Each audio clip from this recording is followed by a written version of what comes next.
우리 브랜드가 어떤 방향으로 가야 해? 우리 브랜드가 무엇으로 소비자 기억에 남아야 해?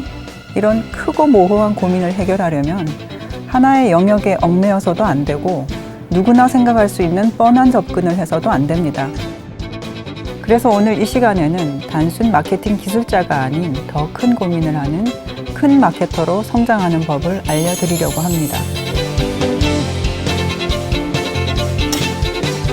안녕하세요. 설명남입니다. 저는 제일기획이라는 광고 대행사에서 26년 정도 플래너로 일했고 최근 몇 년간은 작은 스타트업에서 CMO로 일하고 있습니다.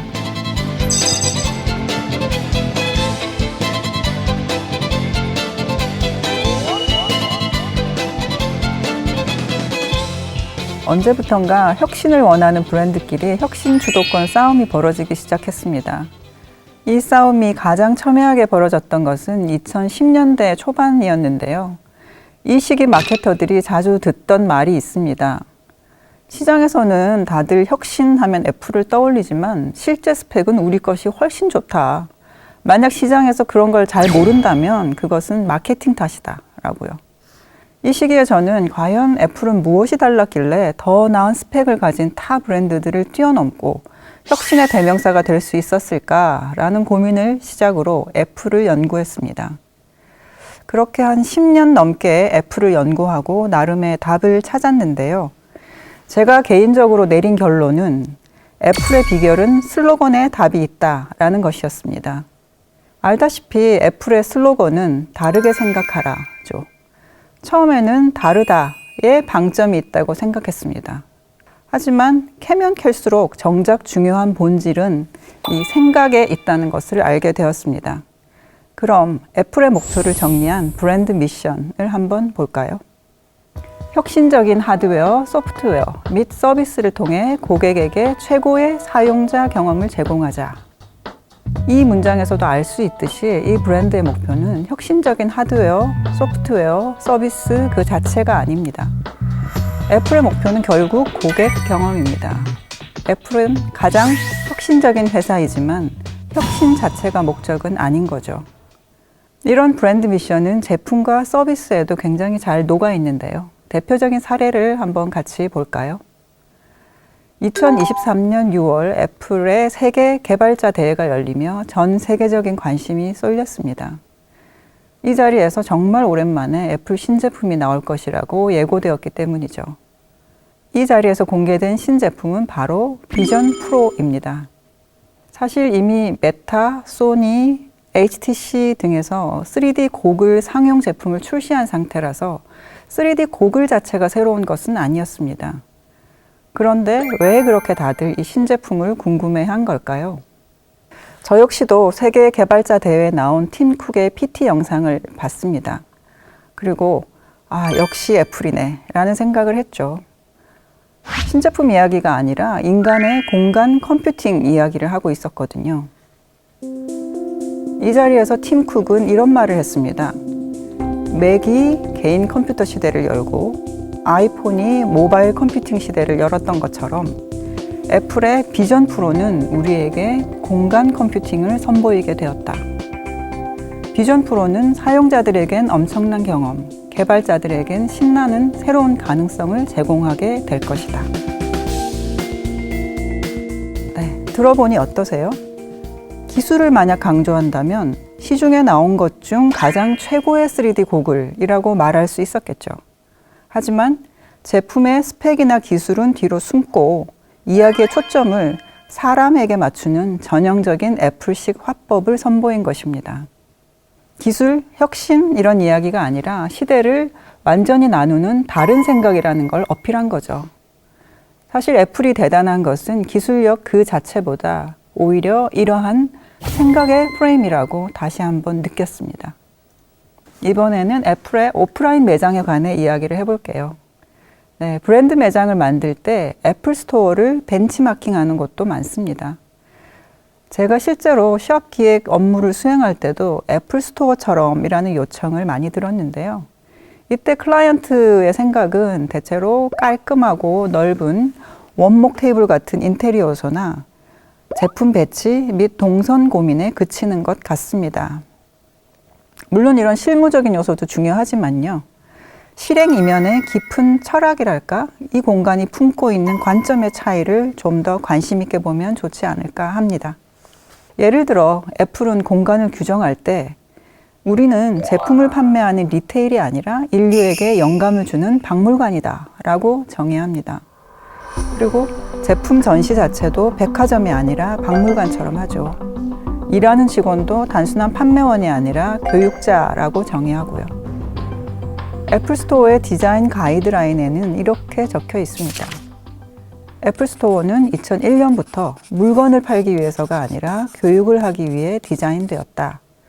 제품은 백화점 상품이 아니라 박물관 전시품처럼 전시하고 다른 어떤 것보다 고객의 경험에 관심을 둬야 한다.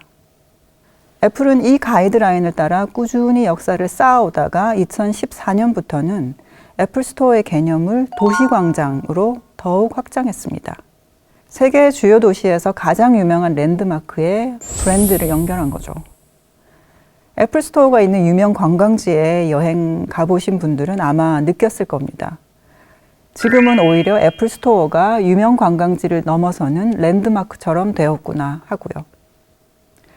여러 매장 중에서 제가 가장 눈여겨본 것은 워싱턴 DC 카네기 도서관에 있는 애플 스토어입니다. 공공기관에 어떻게 사적인 브랜드가 들어갈 수 있어? 이런 생각을 할 수도 있는데 이들은 굉장히 당당합니다. 우리는 인류에게 영감을 주는 일종의 문화유산이다 라는 관점을 내세우고 있거든요. 애플은 카네기 도서관의 설립 취지가 대중을 위한 것이었다.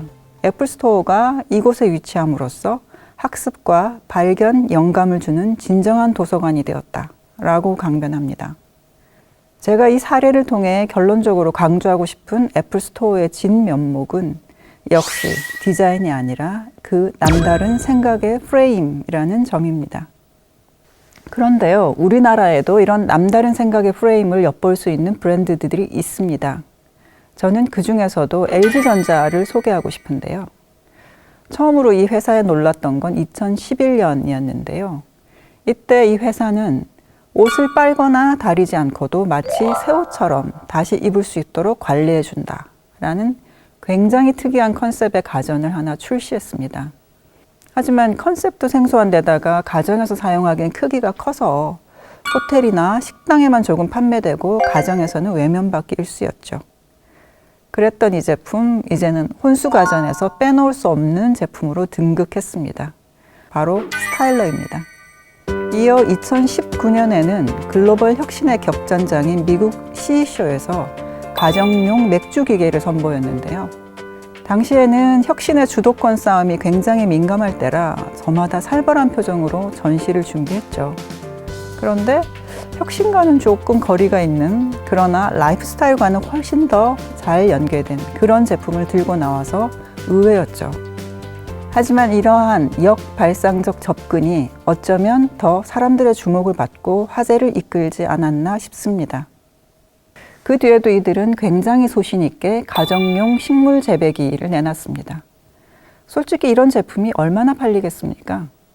그런데도 당장의 매출을 노리고 하는 게 아니라 브랜드가 바라보는 사람들의 라이프스타일을 보여주는 효과가 있었습니다.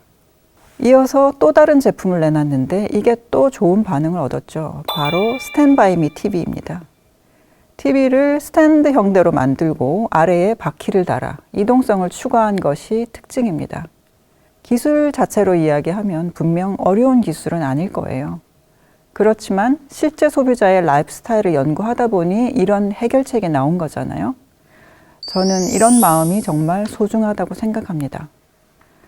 LG전자의 슬로건은 Life is Good입니다. 2011년 스타일러부터 최근에 스탠바이미 TV까지 LG전자는 굉장히 일관된 세계관을 보여주고 있는 것 같습니다. 기술은 단지 이러한 세계관을 거둘 뿐이죠. 네, 오늘 이야기를 들어보니 어떠세요? 대중들의 마음을 사로잡은 가장 혁신적인 기업의 대명사인 애플과 LG전자. 그들의 궁극적인 목표는 혁신이 아니었습니다. 즉, 혁신 경쟁에서 지금 당장의 제품 스펙 하나하나는 그리 중요한 이슈가 아니라는 뜻입니다.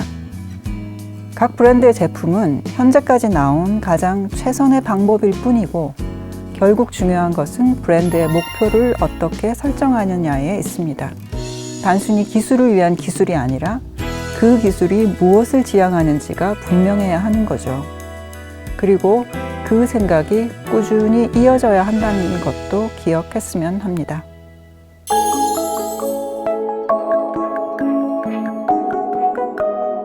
오늘의 한 줄 리뷰는 남다른 브랜드는 남다른 생각을 한다로 하겠습니다.